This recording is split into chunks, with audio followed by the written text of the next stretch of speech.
Imagine mo ito. Isang armada, ang pinakamalaking naval force na nakita ng mundo noon. Higit sa 4,000 barko, mahigit 140,000 ni sundalo. Ang Mongol Empire, ang imperyo na nagpabagsak ng China, nagwasak ng Baghdad at nanakop ng halos kalahati ng mundo. Nakatutok sila sa isang lugar, ang Pilipinas, at natalo sila. Hindi lang natalo, pinabagsakin sila, pinaulian at hindi na sila bumalik. Pero bakit halos walang nakakaalam nito? Bakit hindi ito tinuturo sa mga paaralan? At bakit hanggang ngayon, may mga estratehiyang ginamit noon na nagpapalitong sa mga modernong military historian? Ngayong araw, huhukain natin ang isa sa mga pinaka-underrated na tagumpay sa kasaysayan ng Asya. Isang tagumpay na hindi galing sa isang makapangyarihang hukbo, kundi sa likas na yaman, sa utak, at sa determinasyon ng mga taong tinatawag nating mga ninuno. Ito ang kwento ng Battle of Kublai Khan laban sa pulo ng mga Pilipino. At kung bakit hanggang ngayon, hindi ito gustong pag-usapan ng China. Pero bago tayo sumugal sa digmaan, kailangan muna nating maunawaan kung sino ang kalaban. Noong ika-13 siglo, ang Mongol Empire ay hindi basta-basta imperyo. Ito ang pinakamalaking contiguous land empire sa kasaysayan ng sangkatauhan. Mula sa Pacific Ocean hanggang Eastern Europe, isa lang ang naghari, si Kublai Khan. Apo ni Genghis Khan, si Kublai ay hindi lang mandirigma. Siya ay isang strategist, isang administrator, isang tao na nag-iisip ng ilang hakbang ng mas maaga kaysa sa kanyang mga kalaban. Natapos niya ang pananakop ng China, itinatag ang Yuan Dynasty at pinagpatakbo ang isang imperyo na kayang mag-coordinate ng milyon-milyong tao sa iba't ibang lupain. Noong 1274, sinubukan niyang sakupin ang Japan. Nabigo. Noong 1201, sinubukan ulit. Nabigo ulit at nagbago ang kasaysayan. Pero sa pagitan ng dalawang pagtatangkang iyon sa Japan, may isang bagay na halos nalimutan ng kasaysayan. Ang Pilipinas. Kaya naman ngayon, bago ka magpatuloy manood, kung gusto mong matuto ng kasaysayan na hindi mo mahahanap sa textbook, i-subscribe na sa channel na ito. Pindot ang notification bell dahil ang mga kwentong ito, ibibigay namin sa iyo bawat linggo. Balik tayo sa ika-13 siglo. Noon ang tinatawag nating Pilipinas ay wala pang ganitong pangalan. Walang iisang bansa, walang pambansang gobyerno. Ang mga isla ay pinamumunuan ng iba't ibang datu, sultan at lakan.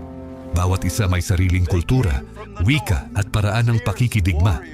Pero huwag mong isiping mahina sila dahil hindi sila nagkakaisa. Sa katunayan, iyon mismo ang kanilang kalakasan. Ayon sa mga historical na record, partikular sa Chinese annals ng Yuan Dynasty mismo, na isang napakahalagang pangunahing pinagkukunan ng impormasyon tungkol sa panahong ito, noong 1274 hanggang 1280s, nagpadala si Kublai Khan ng mga sugo sa iba't ibang bahagi ng Timog Silangang Asya para humingi ng tributary submission, isang uri ng pagsunod-sumuko na nagpapakita na kinikilala mo ang kapangyarihan ng Khan. Maraming lugar ang sumuko: Vietnam, Korea, ilang bahagi ng maritime Southeast Asia. Pero ang mga datu ng Luzon, Visayas at Mindanao, iba ang sagot nila. Ayon sa pag-aaral ng mga historian tulad ni Laura Lee Jonker na nagsulat tungkol sa polity structures ng pre-colonial Philippines at sa mga record ng Yuan Shi, ang opisyal na kasaysayan ng Yuan Dynasty, may mga embahada na ipinadala sa tinatawag nilang Liu Song o Mai, mga lugar na maraming scholar ang nag-i-identify bilang bahagi ng Pilipinas. Ang ilan sa mga datu ay nagpadala ng tributo, isang pragmatikong hakbang para maiwasan ang giyera. Pero hindi lahat, at dito nagsisimula ang tunay na kwento. Noong circa 1279 hanggang 1280, ayon sa ilang interpretasyon ng Chinese records, nagpadala si Kublai Khan ng mga ekspedisyon tungo sa mga isla ng Pilipinas, lalo na sa rehiyong kilala sa mga Chinese record bilang Liuqiu o mga kalapit na lugar sa timog. Ang mga ekspedisyong ito ay hindi simpleng diplomatic mission. Ito ay show of force. Isang pagpapakita ng kapangyarihan na may layuning takutin ang mga lokal na datu para sumuko ng walang laban. Pero narito ang hindi inaasahan ng mga Mongol. Ang terrain. Isipin mo ang isang sundalo ng Mongol, sanay sa malawak na kapatagan ng Central Asia. Sanay sa mabilis na cavalry charges sa bukas na lupain. Sanay sa siege warfare laban sa mga lungsod na may matataas na pader. Pero ang Pilipinas, matataas na bundok, malalim na kagubatan, umaapaw na ilog, mainit, mahalumigmig, sakit-hatid na klima. At lalo na ang dagat. Hindi simpleng dagat, kundi ang karagatan ng Timog Silangang Asya, mapanganib, pabago-bagong hangin at puno ng mga islang hindi nila alam. Ito ang tinatawag ng mga militar na historian na asymmetric terrain advantage. Hindi mo kailangan ng mas malaking hukbo. Kailangan mo ng mas malalim na kaalaman sa iyong sariling lupain. At ito, mayroon ang mga ninuno natin. Pero hintayin mo, may isang bagay pa na mas mahalaga, ang mga bangka. Hindi mo ito maririnig sa karaniwang history class, pero ang pre-colonial Filipinos ay isa sa mga pinakamahuhusay na maritime people sa buong mundo noon. Ang kanilang mga parao, karakoa at lanong, ang mga tradisyonal na sasakyan sa dagat, ay dinisenyo para sa outrigger stability at mabilis na paggalaw sa mababaw na tubig, sa mga channel sa pagitan ng mga isla at sa mga lugar na hindi kayang puntahan ng malalaking barko. Ang mga Mongol fleet, malalaki, mabigat, dinisenyo para sa open ocean o sa calmer waters ng East China Sea, sa shallow waters ng Philippine Archipelago, sila ay mahina. At alam ito ng mga lokal, ayon sa ilang record at sa interpretasyon ng mga arkeolohistang tulad nina F. Landa Jocano at William Henry Scott, na nagsulat ng extensively tungkol sa pre-colonial Philippine history. Ang mga Visayan warriors, lalo na, ay may reputasyon bilang mga mandirigma sa dagat na kinatatakutan sa buong rehiyon. Ang mga Visayan raider at warrior ay kilala sa kanilang tapang at sa kanilang kakayahang lumaban sa dagat. Isang katotohanan na nakadokumento sa mga record ng mga kalapit na kultura. Mayroon silang sistema ng pakikidigma na hindi umaasa sa frontal assault, kundi sa guerrilla tactics, sa hit and run sa dagat, at sa paggamit ng natural na kapaligiran bilang sandata. Sa madaling salita, sila ay hindi hihintayin ang kalaban sa bukas na dagat para sa isang marangyang naval battle. Aatakehin nila ang kalaban sa pinakamasamang oras, sa pinakamasamang lugar, at mawawala bago pa man makasagot ang Mongol. Ngayon, ang tanong na siguro ay nasa isip mo na, pero talaga bang may malaking laban? Ito ang punto na kailangang maging maingat tayo sa kasaysayan. Ang mga record tungkol sa direktang armadong pakikipaglaban sa pagitan ng mga Mongol at ng mga tao ng Pilipinas ay limitado at hindi laging malinaw sa mga primary sources. Ang ilan ay nagtatalo na ang pangunahing pagkatalo ng Mongol expedition sa rehiyon ay hindi laging resulta ng isang malaking labanan, kundi ng isang kombinasyon ng mga bagay. Una, ang klima at sakit. Tulad ng nangyari sa kanilang mga ekspedisyon sa Vietnam at sa Japan, ang init, ang kahalumigmigan, ang mga sakit na hindi kilala ng mga sundalong Mongol mula sa hilagang lupaing, ito ay nagpapahina ng kahit anong hukbo. Pangalawa, ang logistics, ang pagpapanatili ng isang malaking armada sa malayo, laban sa mga taong alam ang bawat sulok ng kanilang mga isla. Ito ay isang logistical nightmare. Pangatlo, ang resistance. Hindi aktibo ang Pilipinas sa pagiging isang madaling target. Ang mga record ng Yuan Dynasty mismo ay nagpapakita ng frustration sa hindi pagkakamit ng complete submission mula sa ilang rehiyon ng Pilipinas. Pero narito ang pinaka-fascinating na bahagi. Ayon sa mga historiador na nag-aaral ng Yuanshi at ng kaugnay na mga record, ang mga ekspedisyon ng Mongol sa mga lugar na tinutukoy bilang bahagi ng Pilipinas ay hindi nagtagumpay sa layunin nila. Hindi nakamit ang tributary submission mula sa lahat. Hindi na itayo ang permanenteng Mongol presence.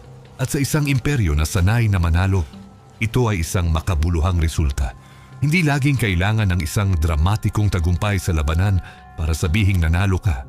Minsan ang pagpapanatili ng iyong kalayaan laban sa pinakamakapangyarihang imperyo sa mundo, iyon mismo ang tagumpay. Ngayon pag-usapan natin kung bakit ito hindi gaanong kilala. Una, dahil ang kasaysayan ay karaniwang isinusulat ng mga nagwawagi sa malaking skala. Ang mga Mongol, kahit nabigo sa Japan at sa Vietnam, ay may mga detalyadong record ng kanilang mga kampanya dahil sila ang nagsulat ng kanilang sariling kasaysayan sa Yuanshi. Ang mga lugar na hindi nila nagawa ay madalas na tinatrato bilang minor footnote. Pangalawa, Dahil ang pre-colonial Philippines ay walang iisang centralized state na makakapagsulat ng kanilang sariling bersyon ng kasaysayan sa isang consolidated na dokumento. Ang oral tradition, ang mga lokal na record, ang mga artefakto, ito ay nakakalat at marami na ang nawala sa panahon ng kolonisasyon. Pangatlo, at ito ang pinaka-interesante, ang geopolitical implications. Bakit takot ang China sa estratehiyang ito? Ito ay hindi simpleng historical na curiosity. Ang tanong ng control sa South China Sea, ang mga karagatan na nagpapalibid sa Pilipinas, ay isa sa mga pinakamatinding geopolitical na issue ng ika-21 siglo. At ang kasaysayan ng kung sino ang talaga ang may presensya, may karapatang pangalawin, at may kakayahang ipagtanggol ang mga lugar na iyon. Ito ay may malalim na implikasyon sa modernong territorial disputes. Ang katotohanan na kahit ang Mongol Empire na nagpunta para sakupin ang lahat ay hindi nagtagumpay na completely subjugate ang mga tao ng Pilipinas ay nagpapakita ng isang bagay na mahalaga. Ang mga taong ito ay may kakayahang ipagtanggol ang kanilang lupain. Mayroon silang sariling agency, sariling estratehiya, sariling kapangyarihan bago pa dumating ang sinumang kolonyalista. Sandali, may gusto akong itanong sa inyo. Alam ninyo ang ibang bahagi ng pre-colonial Philippine history na pakiramdam ninyo ay hindi sapat na tinuturo? Isulat sa comments. Gusto ko talagang malaman ang inyong iniisip at kung interesado kayo na gumawa kami ng episode tungkol sa pre-colonial Philippine maritime trade sa mga kadakilaan ng Tondo Kingdom o sa mga epiko ng Maranao at Visayas, sabihin ninyo sa comments. Kayo ang nagbibigay ng direksyon sa channel na ito. Balik tayo sa kwento. Habang tinatalo ng mga Pilipino ang Mongol expansion, hindi lang ito isang aksidental na tagumpay. May mga estruktura ito, may mga sistema. Ang mga barangay, ang pangunahing political unit ng pre-colonial Pilipinas, ay hindi basta primitive tribal units tulad ng imahe na minsan ay ibinibigay ng colonial historiography. Ayon sa pananaliksik ni William Henry Scott sa kanyang groundbreaking na aklat na Barangay, 16th Century Philippine Culture and Society, ang mga barangay ay may komplikadong sistema ng batas, ng kalakalan, ng panlipunang estruktura at ng alyansa. Kapag may panlabas na banta, ang mga barangay ay kayang mag-coordinate, hindi sa pamamagitan ng isang central authority, kundi sa pamamagitan ng network ng mga datu na may ugnayan sa isa't isa sa pamamagitan ng kasal, ng kasunduan at ng shared interest sa pagpapanatili ng kalayaan. Ito ang isang adaptive na sistema, flexible, resilient at mahirap puksain. At ang mga mandirigma, ang pre-colonial Filipino warrior ay hindi lang isang taong may sandata. Ayon sa mga record at sa arkeolohikal na ebidensya, sila ay may komplikadong warrior culture. Ang mga tattoo, tinatawag na batik o pintados, ay nagpapakita ng kanilang mga achievements sa labanan. Ang bawat marka ay may kwento. Ang bawat linya sa katawan ay isang record ng kanilang tapang. Silang mga Visayan warriors na tinatawag na pintados ng mga maagang Espanyol na explorer. Ang mga ito ay sila ring mga kababayan ng mga tao na nakaharap sa Mongol expansion. Hindi sila bago sa pakikipaglaban. Hindi sila bago sa pananagumpay. Ngayon pag-usapan natin ang isang bagay na madalas na hindi pinag-uusapan. Ang papel ng kalikasan. Ang Pilipinas ay nasa Pacific Ring of Fire. Ito ay lugar ng mga bagyo, ng mga lindol, ng mga tsunami. Para sa mga Mongol na sanay sa continental weather, ang mga natural na kalamidad ng Pilipinas ay isang bagong antas ng hamon. At para sa mga lokal, ito ay bahagi ng buhay. Alam nila kung kailan darating ang bagyo. Alam nila ang mga pattern ng hangin, ng alon, ng tides. Alam nila kung saan ang ligtas na daungan at kung saan ang mapanganib na karagatan. Ang kaalaman na ito, tinatawag na traditional ecological knowledge ng mga anthropologist, ay isang uri ng kapangyarihan na hindi makikita sa mga record ng hukbo. Hindi ito bilang ng sundalo o bilang ng barko. Pero ito ay maaring magdetermina ng tagumpay o kabiguan ng isang ekspedisyon sa isang hindi kilalang lugar. May isang bagay pa na dapat nating pag-usapan. Ang espiritualidad. Para sa mga pre-colonial Filipino, ang digmaan ay hindi lang pisikal. Ito ay espiritual din. Ang mga anito, ang mga espiritu ng mga ninuno, ay kapwa tinanawagan sa panahon ng labanan. Ang mga babaylan, ang mga spiritual leaders ng komunidad ay may papel hindi lang sa pag-aalaga ng may sakit kundi sa pagbibigay ng espiritual na lakas sa panahon ng krisis. Hindi ito superstition. Ito ay isang sistema ng pagbibigay ng moral at psychological strength sa mga mandirigma at sa kanilang komunidad. Sa modernong terminolohiya, ito ay moral management. At ang isang hukbong may mataas na moral na nagtatanggol ng sariling tahanan at mga mahal sa buhay ay laging may kalamangan laban sa isang hukbong malayo sa kanilang bansa, may sakit at nawalan na ng loob. Kaya kung ilalagay natin ang lahat ng ito ng magkasama, ano ang tunay na nangyari noong 1274 hanggang 1280s sa pagitan ng Mongol Empire at ng mga tao ng Pilipinas? Hindi ito isang simpleng kwento ng isang malaking labanan. Hindi ito isang Hollywood battle scene. Ito ay isang kwento ng isang imperyo na nakatagpo ng mga hangganan nito. Hindi sa isang dramatikong pagkatalo sa bukas na dagat, kundi sa isang komplikadong kombinasyon ng terrain, klima, sakit, logistics at lalo na ng determinasyon ng mga tao na hindi handa sumuko ng kanilang kalayaan. Ang mga ekspedisyon ng Mongol sa Pilipinas ay nabigo sa layunin nila. Hindi na itayo ang matagal na panlupas na kontrol. At sa isang imperyo na nagtayo ng pinakamalaking land empire sa kasaysayan, ito ay isang makabuluhang resulta. At ngayon, sa mundo kung saan ang mga claims sa South China Sea ay nagbibigay ng tensyon sa pagitan ng Pilipinas at China, ang kasaysayang ito ay hindi lang isang academic curiosity. Ito ay isang paalala na ang mga Pilipino ay matagal nang naroon, matagal nang nagtatanggol, matagal nang may kakayahan. Bago pa man ang lahat ng modernong geopolitics, may mga tao na sa mga islang iyon na nagtayo ng kanilang sariling mundo, nagtanggol ng kanilang sariling kalayaan at tinanggihan ng sumuko kahit sa pinakamakapangyarihang imperyo ng kanilang panahon. Isang huling tanong para sa inyo. Kung ito ang uri ng kasaysayan na itinago sa atin sa loob ng maraming dekada, ano pa kaya ang mga kwentong hindi pa natin naririnig? Ano pa kaya ang mga tagumpay, ang mga pagsasakripisyo, ang mga kahusayan ng ating mga ninuno na hindi pa natin lubos na naiintindihan? Iyon ang tanong na gusto naming sagutin, isang episode sa bawat pagkakataon. Kaya kung hindi ka pa nakasubscribe, ito na ang tamang oras, hindi para sa amin, para sa mga kwentong deserve mong marinig. Ang kasaysayan ng iyong mga ninuno ay hindi simpleng serye ng pananakop at kolonisasyon. Ito ay isang kwento ng tibay, ng utak, ng dignidad at oras na nating marinig ito ng buo. I-like ang video na ito kung natutunan ka. Ibahagi ito sa isang tao na dapat ding malaman ang kwentong ito. At sa comments, sabihin mo sa akin, ano ang nararamdaman mo pagkatapos malaman ang kasaysayang ito? Ipinagmamalaki ka ba ng iyong mga ninuno? Gusto kong marinig ang iyong saloobin.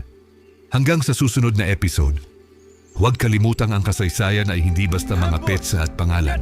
Ito ay mga kwento ng mga taong katulad natin na pinili ang tapang kahit sa harap ng imposible.